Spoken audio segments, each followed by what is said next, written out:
Dans 2 ans, si tout va bien, le CEVA ouvrira ses portes et avec lui le Léman Express. Dans les 2 années suivantes, on estime qu'il transportera 60 000 passagers par jour, soit 10% de l'ensemble des franchissements quotidiens de la frontière, qui se font très majoritairement en voiture actuellement, avec les embouteillages quotidiens que l'on connaît, les pertes de temps, l'inconfort et la pollution qu'ils entraînent. 10% de voitures en moins, c'est beaucoup, mais c'est insuffisant et ça coûte extrêmement cher. Il existe un moyen bien plus économique de réduire le nombre de véhicules. Aujourd'hui, on travaille quand même beaucoup sur des modes alternatifs qui devront s'imposer, je le dis comme ça, qui sont le covoiturage, qui sont les transports partagés, les applications, parce que aujourd'hui, il y a un chiffre aussi à retenir, c'est que par voiture, il y a 1,05 personnes. C'est-à-dire que dans chaque voiture, il y a une personne.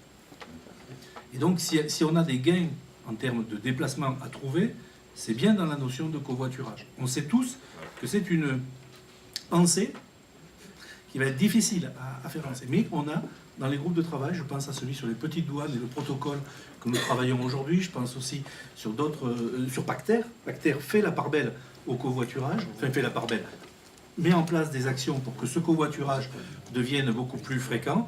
C'est là aussi qu'on gagnera beaucoup. Parce qu'effectivement, si 2 personnes, si au lieu d'une personne on arrivait à 2, ben vous faites le calcul très rapidement, les uns et les autres, même si avant d'arriver là, il faudra certainement beaucoup de temps.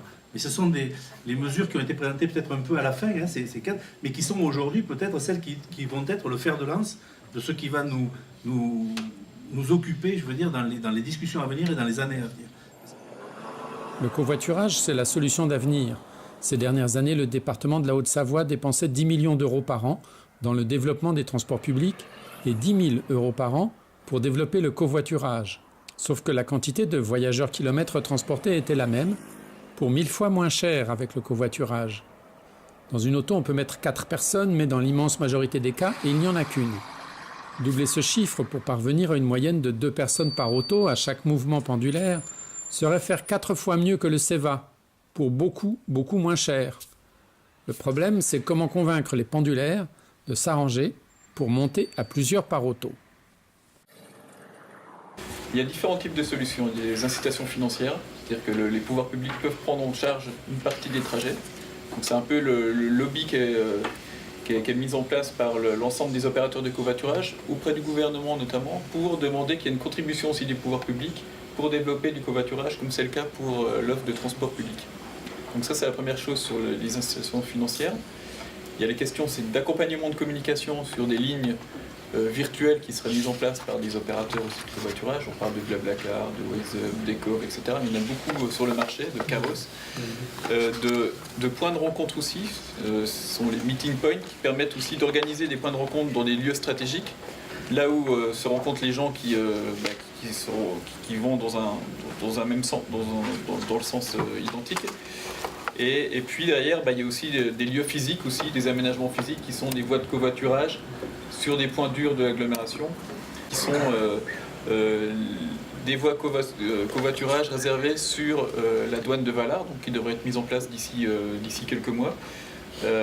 En tout cas courant 2018, sur 350 mètres de part et d'autre de la frontière, donc une voie réservée pour les covoitureurs.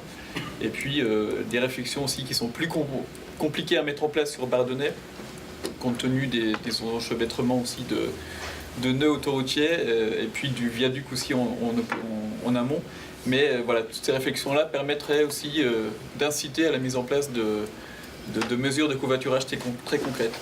Et puis enfin, le dernier point, c'est aussi la nécessité aussi d'avoir les employeurs, les entreprises qui soient partie prenante aussi de ce volet covoiturage, parce que s'il y a une contribution aussi financière ou d'une autre nature en termes de stationnement, donner des avantages spécifiques, eh bien ça permet aussi de fluidifier ce type de mesures, d'actions concrètes. Donc voilà, il y a vraiment beaucoup de critères et d'éléments qui sont à disposition pour pouvoir œuvrer en faveur du covoiturage.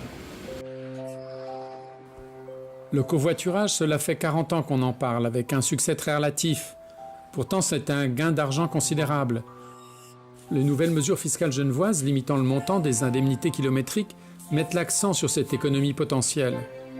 C'est un gain de temps aussi quand des voies réservées sont mises en place. ce qui permet de remonter la file, mais légalement, si l'on n'a plus d'une personne dans l'auto. Reste que là où ces files existent, comme à Los Angeles, elles sont moins utilisées qu'on s'y attendrait. L'aspect civique et écologique est bien sûr important, mais le plus fondamental, c'est sans doute l'intervention d'Internet dans l'histoire, qui permet d'espérer une bien meilleure efficacité dans les campagnes d'aujourd'hui. Trouver un partenaire de covoiturage pour une fois ou à l'année, c'est devenu un jeu d'enfant.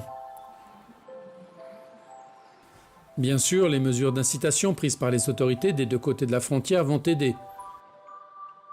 Mais au final, le succès dépend de vous, les gens.